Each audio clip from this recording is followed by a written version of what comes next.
Good afternoon, and welcome to Monday Midday Meditation. So, the word of the day is forgive, and forgiveness is hard. Most people don't like to do it, and I note in the writing that the hardest person to forgive is ourselves.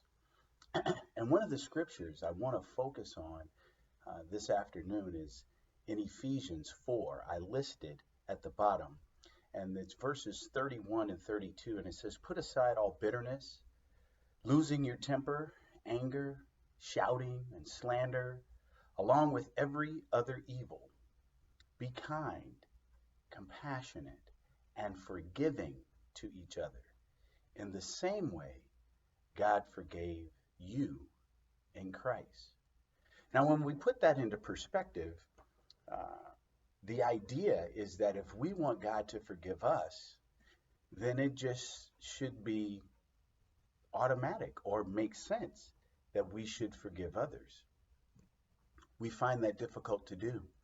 And I think we find it difficult to do is because there's some things that we have not yet forgiven ourselves from. And essentially, what happens is when we have a problem within our own self, we project that out to others, which causes conflict, which causes confusion, discontent, and then it explodes into anger and shouting and all of these things that Paul lists in verse 31. I attribute those same things to some of the issues that we are having in our society today. I think people are quick to talk about putting God first and uh, putting Christ as the center, and I don't disagree with any of that. However, I do know that in an effort to put God first and to put Christ as the center, we have to put ourselves to the side. And in order for us to put ourselves to the side, we have to acknowledge that we have sinned and fallen short of God's glory. We also have to ask for forgiveness from God, and that constitutes us forgiving ourselves and forgiving our neighbors, whoever they may be.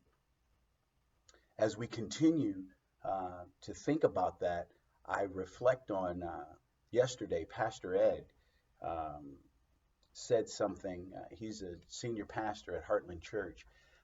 The first thing he said in one of his points, as I understood it, is that Nehemiah um, or was he showed adoration to God for God's sovereignty, for God's uh, grace and God's mercy, and he appealed to God's kindness. And then Nehemiah acknowledged that he was not worthy of of all of these gifts that God had given him and his people, the people of Israel. So what I challenge us today is to forgive yourself so that you can forgive others and so that you can receive the forgiveness that God has waiting for you. I believe if we can forgive ourselves, we can then be better prepared and have a free space to be able to invite someone else that's different than us, invite someone else into a space that is now freed up from a collection of resentment, a collection of anxiety that is preventing us from being able to be our best. Uh, so that's the challenge today. Forgive yourself so that you can receive the forgiveness from God and then have the ability to forgive others. God bless you, God keep you, and we'll see you next week. Have a great day.